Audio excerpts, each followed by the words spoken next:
ನಮಸ್ತೆ ಗೆಳೆಯರೆ, ನಾವಿಂದು ಒಂದು ಶ್ರೇಷ್ಠವಾದಂತಹ ಸ್ಥಾನದಲ್ಲಿದ್ದೇವೆ. ಈ ಸ್ಥಾನದಲ್ಲಿ ರಾಮ ಸೀತೆ ಇಲ್ಲದೆ 4 ತಿಂಗಳು ಚಾತುರ್ಮಾಸದಲ್ಲಿ ಇದ್ದ ಜಾಗ ಇದು, ಬಂಡೆ. ಇಲ್ಲಿ ಯಾಕೆ ನಿಮಗೆ ಮತ್ತೆ ಮತ್ತೆ ಹೇಳ್ತಾ ಇದ್ದೀನಿ ಅಂದ್ರೆ, ಈ ಒಂದು ವೇದಿಕೆ ಇದೆಯಲ್ಲ, ಈ ಮಂದಿರ, ಇದು ಅತ್ಯಂತ ಕಡಿಮೆ ಲಕ್ಷ್ಮೀ ಮಂದಿರಗಳಲ್ಲಿ ಒಂದು ಮತ್ತು ಅತ್ಯಂತ ಪುರಾತನವಾದದ್ದು.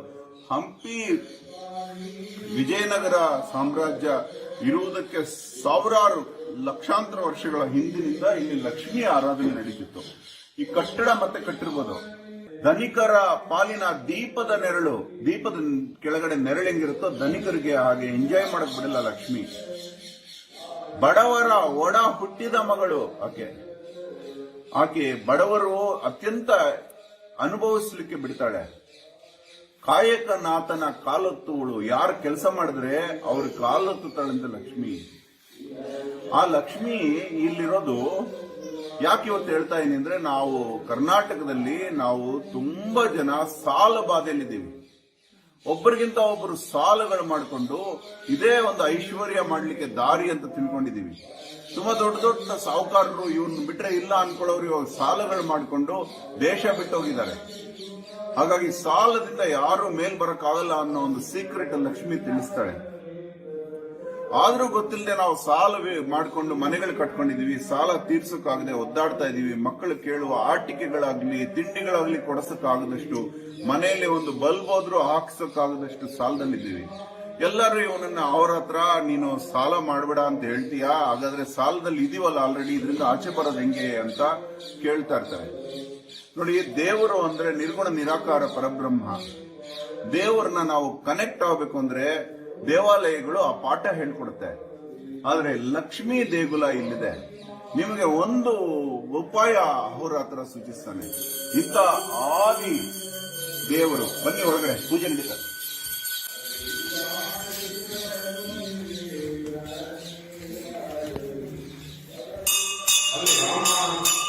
ಅಲ್ಲಿ ರಾಮ, ಸೀತೆ, ಹನುಮ, ಲಕ್ಷ್ಮಣ ಸಮೇತ ಇದ್ದಾರೆ. ಇಲ್ಲಿ ಲಕ್ಷ್ಮಿ ಇದ್ದಾರೆ, ಬನ್ನಿ ಲಕ್ಷ್ಮಿ ದರ್ಶನ ಮಾಡ್ತೀನಿ. ಸೀತೆಯನ್ನ ಕಳೆದುಕೊಂಡ ರಾಮನಿಗೆ ಲಕ್ಷ್ಮಿ ಮೇಲಿನಿಂದ ಸಮಾಧಾನ ಹೇಳ್ತಿದ್ಲಂತೆ. ಆ ಲಕ್ಷ್ಮಿ ಈಕೆ. ಬನ್ನಿ, ಏನಪ್ಪಾ ನಿಮ್ಗೆ ತೋರಿಸುವಂತ ಉದ್ದೇಶ ಅಂದ್ರೆ, ಸಾಲದಲ್ಲಿರುವವರು ಈ ಲಕ್ಷ್ಮಿ ಹತ್ರ ಬಂದು ಇನ್ನು ಮುಂದೆ ಸಾಲ ಮಾಡೋದಿಲ್ಲ, ಇವಾಗ ಗೊತ್ತಿಲ್ಲದೆ ಸಾಲ ಮಾಡ್ಬಿಟ್ಟಿದೀವಿ ಅಂತ ಹೇಳಿದಾಗ ಅಮ್ಮ 18 ತಿಂಗಳಲ್ಲಿ ಸಾಲ ತೀರಿಸುವಂಗೆ ವ್ಯವಸ್ಥೆ ಮಾಡ್ತಾಳೆ.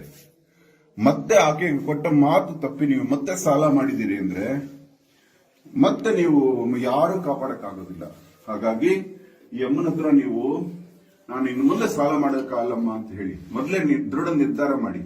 ಅದಾದ ನಂತರ 5 ಸಲ ಪರೀಕ್ಷೆ ಮಾಡ್ತಾಳೆ ಅಮ್ಮ. ನೀವು ಮತ್ತೆ ಸಾಲ ಮಾಡ್ತೀರಾ ಅಂತ ಪ್ರಚೋದನೆ ಮಾಡ್ತಾಳೆ. ಅದರಲ್ಲಿ ಗೆದ್ದಿದ್ರಿ ಅಂದ್ರೆ ನೀವು ಯಾವ ಅಚ್ಚರಿನೂ ಇಲ್ಲದೆ ವಿಶ್ವದಲ್ಲಿ ದೊಡ್ಡ ಐಶ್ವರ್ಯವಂತರಾಗೋದ್ರಲ್ಲಿ ಸಂಶಯವೇ ಇಲ್ಲ. ಅಮ್ಮ ಅಷ್ಟು ಕರುಣಾಮಯಿ ತಾಯಿ ಅಮ್ಮ. ನಿಮ್ಗೆಲ್ಲ ಈ ಗುಟ್ಟು ಹೇಳ್ತಾ ಇದೀನಿ. ಇಲ್ಲೇ ನಾ ಇರೋದು ಅಂದ್ರೆ ಹುಂಚ ಪದ್ಮಾಂಬ ಅಂತ ಒಂದು ಪ್ಲೇಸ್ ಇದೆ ಶಿವಮೊಗ್ಗದಲ್ಲಿ. ಅಲ್ಲಿ ಕೂಡ ನೀವು ಈ ಕೆಲಸ ಮಾಡಬಹುದು. ಲಕ್ಷ್ಮಿಯ ದೇಗುಲದಲ್ಲಿ ಅತ್ಯಂತ ಪುರಾತನವಾದ ದೇಗುಲ ಇದು. ಇಲ್ಲಿ ನೀವು ಋಣಮುಕ್ತರಾಗುವುದಕ್ಕೆ ಒಳ್ಳೆ ಸದಾವಕಾಶಗಳಿವೆ. ಇದು ನಂಬುವವರಿಗೆ ಮಾತ್ರ, ನಂಬದವರಿಗಲ್ಲ. ಹಾಗಾಗಿ ಅಹೋರಾತ್ರ ಎಂದು ಮೂಢನಂಬಿಕೆಗಳಲ್ಲಿ ನಂಬಿಕೆ ಇಟ್ಟವನಲ್ಲ. ಇವೆಲ್ಲ ಸತ್ಯವಾದ ಮಾತುಗಳು. ಆ ಅಗೋಚರ ಶಕ್ತಿಗೆ ಕನೆಕ್ಟ್ ಮಾಡ್ತಾರವರು. ಧನಕ್ಕೆ ಆದಿದೇವತೆ ಆಗಿದೆ, ಆದಿಲಕ್ಷ್ಮಿ. ಈ ಜಾಗ ನಿಮಗೆ ಸಾಲ ಹೇಗೆ ಆಚೆ ಬರೋದು ಅನ್ನೋದಕ್ಕೆ ಒಂದು ಉದಾಹರಣೆ. ನಿಮ್ಮ ಜೀವನದಲ್ಲಿ ಇದನ್ನು ಮಾಡಿ ನೀವು ಮ್ಯಾಜಿಕ್ ಆಗದೆ ಇದ್ರೆ ಅವಾಗ ಕೇಳಿ. ಮೊದಲನೇದಾಗಿ ಸಾಲ ಮಾಡದೇ ಇರಬೇಕು ಅಂದ್ರೆ ಏನ್ ಮಾಡ್ಬೇಕು ಅಂದ್ರೆ, ಆಸೆ ಪಡದೇ ಇರಬೇಕಾಗುತ್ತೆ, ಆಸೆ ಬಿಡಬೇಕಾಗತ್ತೆ. ಅದನ್ನು ನಿಮ್ಗೆ ಆಕೆ ಕಲಿಸ್ತಾಳೆ, ಸ್ಟೆಪ್ ಬೈ ಸ್ಟೆಪ್ ಕಲಿಸ್ತಾಳೆ ಅಮ್ಮ ತಾಯಿ. ನಿಮಗೆ ಈ ವಿಚಾರವನ್ನು ಹೇಳುತ್ತಾ ಧನ್ಯವಾದ. ಬಡಿದಟ್ಟುವಳು ಬಡವರ ಒಡ ಹುಟ್ಟಿದ ಮಗಳು, ಹಿಡಿದಿಟ್ಟವರ ಬಡಿದಟ್ಟುವಳು ಬಡವರ ಒಡ ಹುಟ್ಟಿದ ಮಗಳು.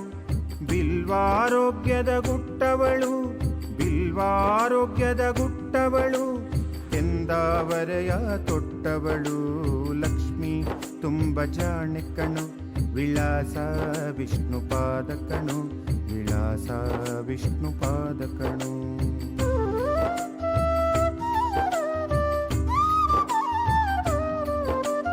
ಮಾತೃಮಾತೆಯಲಿ ಕುಂತವಳು ಗೋಯೋನಿಯಲಿ ನಿಂತವಳು ಮಾತೃಮಾತೆಯಲಿ ಕುಂತವಳು ಗೋಯೋನಿಯಲಿ ನಿಂತವಳು ಗಜಕುಂಭಸ್ಥಳ ಮೇಳವಿಸಿಗಳು ಗಜಕುಂಭಸ್ಥಳ ಮೇಳವಿಸಿಗಳು ಸಾಲದ ಶೂಲದಿ ತಿವಿಯುಗಳು